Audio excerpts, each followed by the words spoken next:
1947 के बाद किसी भी मस्जिद को मंदिर में नहीं बदला जा सकता और इस पर काशी विश्वनाथ मंदिर हुआ करता था, जिसे औरंगजेब ने तुड़वा दिया और तुड़वा कर मस्जिद बनवाया। मंदिर को तुड़वाने का आदेश औरंगजेब ने दिया था, लेकिन इसे गिराने का काम कच्छ के राजा जयसिंह के देखरेख में हुआ। ये वही राजा था कि जिसकी रानी को मंदिर के पंडों ने अपना शिकार बनाया था। दोस्तों, देश में एक बार फिर से ज्ञानवापी मस्जिद का मामला खूब ज्यादा चर्चों में है और न्यूज चैनल्स की हेडलाइन बन चुका है। ज्ञानवापी मामले में वाराणसी के ज्ञानवापी केस में इलाहाबाद हाईकोर्ट ज्ञानवापी काशी विश्वनाथ मंदिर, इस प्रॉब्लम का कोई सोल्यूशन है? अगर हम उसको मस्जिद कहेंगे तो फिर विवाद। सवाल काफी सारे हैं। क्या ज्ञानवापी मस्जिद मुस्लिम पक्ष के हिस्से में जाएगी या फिर हिंदू पक्ष के हिस्से में? क्या ज्ञानवापी मस्जिद का वही हाल होगा जो कभी बाबरी मस्जिद का 1992 में हुआ था? और क्या है ज्ञानवापी का असल इतिहास? क्या सच में औरंगजेब ने मंदिर तोड़कर मस्जिद बनाने का आदेश दिया था? क्या संविधान के उस कानून का उल्लंघन किया जाएगा कि जिसमें कहा गया था कि 1947 के बाद किसी भी मस्जिद को मंदिर में नहीं बदला जा सकता और इसी तरह किसी भी मंदिर को मस्जिद में नहीं बदला जा सकता? इस मामले में कुछ रिपोर्ट्स है जो मैं आपके सामने रखने जा रहा हूँ। आपको बता दें कि कोर्ट ने हिंदू पक्ष को मस्जिद में पूजा करने की इजाजत दे दी है, तो वहीं दूसरी तरफ मुस्लिम पक्ष ने भी एएसआई की रिपोर्ट को मानने से साफ इनकार कर दिया है। एक स्टेटमेंट में all India Muslim personal law board के एग्जीक्यूटिव मेंबर कासिम रसूल इलियास ने कहा कि इस विवादित केस में एएसआई की रिपोर्ट इम्पोर्टेंट सबूत नहीं। उन्होंने ये भी कहा कि ऑपोजिशन पार्टी यानी कि हिंदू पक्ष ये सब करके माहौल खराब कर रही है। दोस्तों, लोकसभा इलेक्शन बहुत नजदीक है और ये मामला और भी लंबा जाने वाला है। इस पर बैरिस्टर असदुद्दीन ओवैसी ने कहा कि हम पहली बाबरी खो चुके हैं और अब ज्ञानवापी नहीं। ओवैसी ने यह भी कहा कि कोर्ट ने जो मस्जिद में पूजा करने की इजाजत दी है ये बिल्कुल गलत है और प्लेसेस ऑफ वर्शिप एक्ट का उल्लंघन करता है। एक्ट ऑफ वर्शिप क्या है और ये कानून का किस तरह उल्लंघन करता है, हम आगे वीडियो में जानेंगे। ज्ञानवापी मस्जिद और काशी विश्वनाथ मंदिर को लेकर बहुत सी कहानियां सुनाई जाती है, लेकिन किसी भी कहानी को लेकर कोई भी ठोस सबूत नहीं मिलता। पहले हम ये जानते हैं कि ज्ञानवापी को लेकर हिंदू पक्ष क्या कहता है और उसकी क्या क्या कहानियां हैं। हिंदू पक्ष के मुताबिक पहले वहाँ पर काशी विश्वनाथ मंदिर हुआ करता था, जिसे औरंगजेब ने तुड़वा दिया और तुड़वा कर मस्जिद बनवाया, लेकिन इस बात का कोई ठोस सबूत नहीं है और कोई दस्तावेज नहीं। ऐसे में अब बात यहाँ पर आती है कि ज्ञानवापी को लेकर इतिहास और इतिहासकार क्या कहते हैं। कुछ इतिहासकारों का मानना है कि 14वीं सदी में जौनपुर के शर्की सुल्तानों ने यहाँ पर मस्जिद बनवाया था, लेकिन मस्जिद बनाने से पहले शर्की सुल्तानों ने काशी विश्वनाथ मंदिर को तोड़ दिया था और इस तरह मंदिर के ऊपर मस्जिद बनाया गया। लेकिन इतिहासकार इसके बारे में कुछ और ही कहते हैं। इतिहासकार कहते हैं कि 14वीं सदी में शर्की सुल्तानों ने मंदिर के ऊपर मस्जिद बनाया हो, ऐसा कुछ भी नहीं है, इसका कोई भी सबूत नहीं है। कहानी नंबर 2, कहा जाता है कि काशी विश्वनाथ मंदिर को बनाने का क्रेडिट बादशाह अकबर को भी दिया जाता है। कहा जाता है कि बादशाह अकबर के 9 रत्न थे, जिसमें से एक राजा टोडरमल भी थे। बादशाह अकबर के आदेश पर दक्षिण भारत के विद्वान की जिनका नाम नारायण भट्ट था, उनकी मदद से राजा टोडरमल ने मंदिर का निर्माण शुरू किया। हिस्ट्री के प्रोफेसर रह चुके डॉक्टर राजीव द्विवेदी कहते हैं कि काशी विश्वनाथ मंदिर का निर्माण राजा टोडरमल ने करवाया।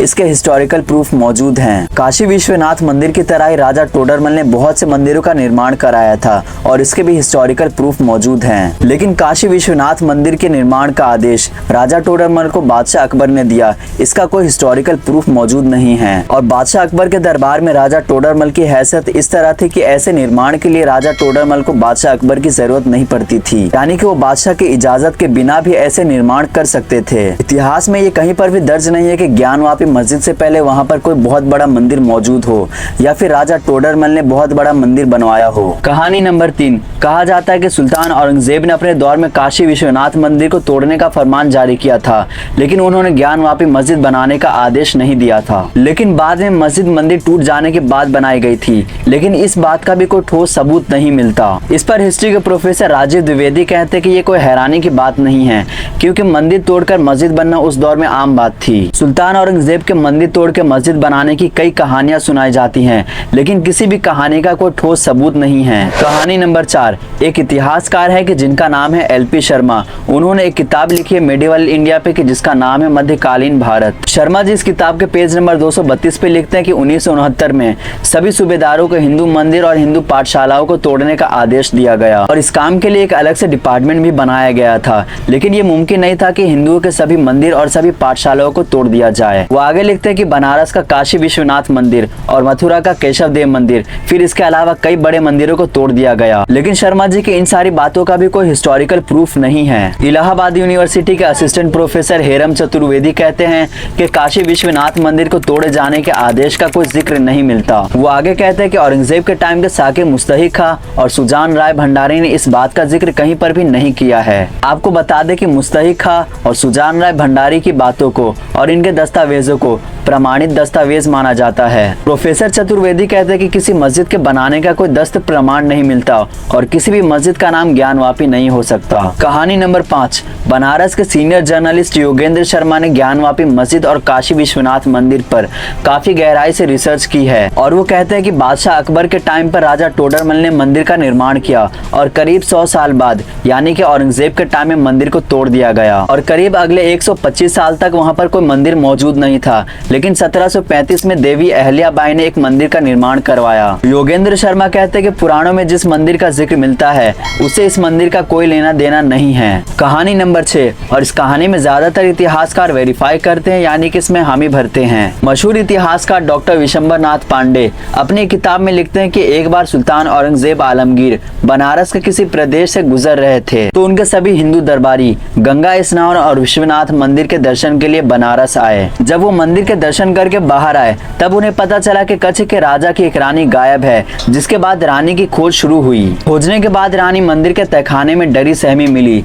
जिसके साथ मंदिर के पंडों ने बलात्कार किया था। जब सुल्तान औरंगजेब को ये सारी बातें बताई गई तब उन्हें बहुत ज्यादा गुस्सा आया। उन्होंने कहा कि जिस मंदिर के गर्भगृह में ऐसी हरकतें हो वो भगवान का घर बिल्कुल नहीं हो सकता। इसके बाद तुरंत सुल्तान औरंगजेब ने मंदिर को तुड़वाने के फरमान जारी कर दिए। इस बात पर राजीव द्विवेदी और इनके अलावा कई इतिहासकार मानते हैं कि सुल्तान का ये फैसला हिंदू विरोधी या हिंदुओं के खिलाफ कोई नफरत का वजह नहीं था, बल्कि सुल्तान का ये गुस्सा उन पंडों के खिलाफ था जिन्होंने कच्छ के रानी के साथ गलत काम किया। जिसके बाद कच्छ की रानी ने अपनी इच्छा जाहिर की कि मंदिर वापस से बना दिया जाए, लेकिन सुल्तान औरंगजेब आलमगीर का धर्म उन्हें इस बात की इजाजत नहीं देता था। जिसके बाद सुल्तान ने मंदिर न बनाकर मस्जिद बनाकर रानी की इच्छा पूरी की। प्रोफेसर चतुर्वेदी कहते हैं कि मंदिर को तोड़वाने का आदेश औरंगजेब ने दिया था, लेकिन इसे गिराने का काम कच्छ के राजा जयसिंह के देखरेख में हुआ। ये वही राजा था कि जिसकी रानी को मंदिर के पंडों ने अपना शिकार बनाया था। इस तरह की बहुत सी कहानियां हैं जो काशी विश्वनाथ मंदिर और ज्ञानवापी मस्जिद को लेकर सुनाई जाती है, लेकिन किसी भी कहानी में प्रमाण नहीं मिलता कि उसमें कितनी सच्चाई है और कितनी मनगढ़ंत। आपको बता दें कि जो संस्था ज्ञानवापी मस्जिद की देखरेख करती है